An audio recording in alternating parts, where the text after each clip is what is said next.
কয় আকীদা খারাপ। আকীদা কি দেখা যায়? আকীদা শব্দটা কোরআন হাদিসের কোথাও নাই।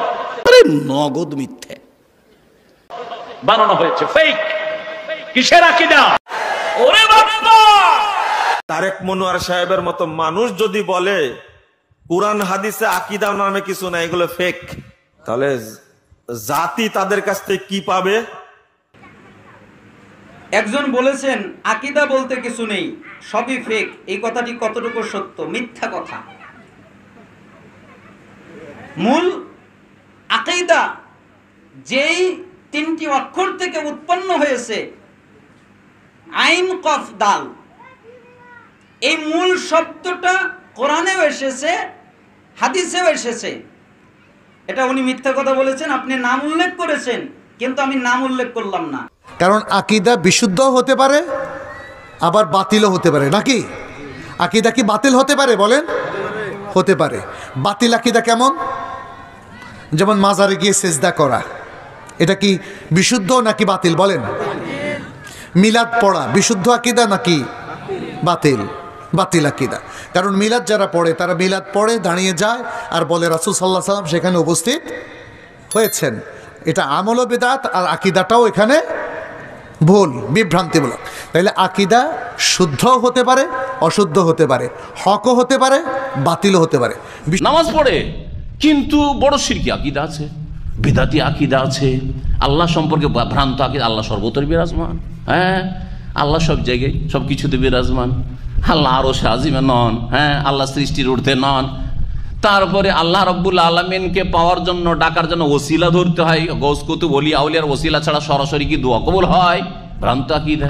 আল্লাহ রাব্বুল আলামিন সম্পর্কে ভ্রান্ত আকীদা, যে আল্লাহ রাব্বুল আলামিন ও গৌস কুতুব ওলি আউলিয়াকে বড় বড় ক্ষমতা দিয়ে রেখেছেন, তাদের কাছে চাইলে আল্লাহর কাছ থেকে তারা নিয়ে দেবে। 5 ওয়াক্ত নামাজ পড়ছেন, মনে করছেন জান্নাতে যাওয়ার কাজ করছেন, কিন্তু আপনার ভ্রান্ত বদ আকীদার কারণে, শিরকি বিদাতি আকীদার কারণে এই নামাজগুলি সব কি হয়ে যাচ্ছে? বরবাদ হয়ে যাচ্ছে। লাইন আশরাকতা লা ইয়াহবাতান্না আমালুক। আল্লাহ পাক সকল নবীকে বলেছেন যে হে নবী, যদি শিরিক করো তোমার আমল সব বরবাদ হয়ে যাবে। সব আমল বরবাদ হয়ে যাচ্ছে, কিন্তু ভাবছেন যে আমি মনে হয় খুব জান্নাতে যাওয়ার কাজ করছি। না, এই জন্য আকীদার ক্ষেত্রে বলবো যুবক ভাইদেরকে যে আগে আপনার মগজে যেন শিরিক না থাকে, তাওহীদকে বসান, সুন্নত থাকে, বিদআত না থাকে, আল্লাহ সম্পর্কে, রাসূল সাল্লাল্লাহু আলাইহি ওয়াসাল্লাম সম্পর্কে যেন ভ্রান্ত আকীদা না থাকে। রাসূলুল্লাহ সাল্লাল্লাহু আলাইহি ওয়াসাল্লামের ছায়া ছিল না, রাসূলুল্লাহ সাল্লাল্লাহু আলাইহি ওয়াসাল্লাম নূরের তৈরি, রাসূলুল্লাহ সাল্লাল্লাহু আলাইহি ওয়াসাল্লাম হায়াতুন নবী, মারা যাননি, রাসূলের ইন্তেকাল করেছেন, এটা বেয়াদবি কথা হয়ে গেল। এটা ওয়াহাবিরা বলে, আমরা বলি হায়াতুন নবী, অথচ আপনি শিরকি কথা বলছেন। আপনি আল্লাহ আল হাই, হ্যাঁ, চিরঞ্জীব, আর আপনার নবীও হাই, তো পার্থক্যটা কোথায়? তো শিরিক করলেন না আপনি, হ্যাঁ, আল্লাহর সাথে হায়াতে শিরিক করলেন। জি, আল্লাহ মরবেন না আর নবীও মরেননি, পার্থক্য কোথায়? নবীকে শরীক করে দেন আল্লাহ পাক রব্বুল আলামিন। এইরকম বহু ভ্রান্ত আকীদা মুসলিম সমাজে, বিশেষ করে ভারত, বাংলাদেশ, পাকিস্তানে ছড়িয়ে আছে। সুতরাং আকীদার ক্ষেত্রে যতবার হবেন আকীদাটা ঠিক করেন, এটা হচ্ছে আপনার জন্য ভিত। আকীদায় যদি ভেজাল থাকে তাহলে জানবেন যে উজুর পরে আপনার বায়ু নির্গত হয়ে গেছে। আকীদা হচ্ছে দৃঢ়ভাবে যা ব্রেনে ধারণ করে সেটাই কি আকীদা।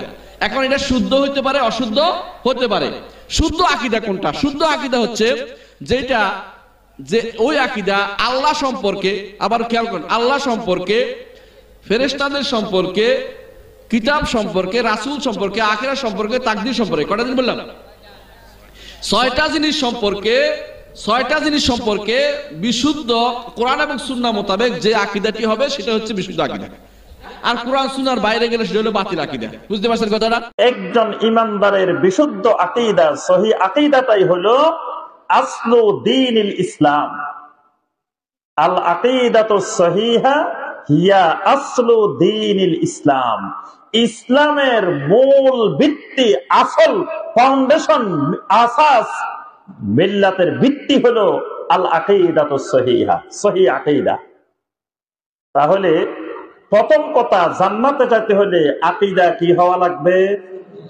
সহিহ হওয়া লাগবে। কিন্তু আকীদা শব্দটা যেই রুট থেকে, যেই মূল শব্দ থেকে, মূল ধাতু থেকে এসেছে, এর ব্যবহার কোরআনে কারীমের মধ্যেও এসেছে, এর ব্যবহার রাসূলুল্লাহ সাল্লাল্লাহু আলাইহি ওয়াসাল্লামের হাদিসের মধ্যেও এসেছে। অনুরূপ ভাবে তারা বলেন আকীদা শব্দ কোরআন হাদিসে কোথাও নাই। আসলে তো তাদের ওই রকম গভীর স্টাডি নাই। ومن أحسن قولا ممن دعا إلى الله وعمل صالحا وقال إنني من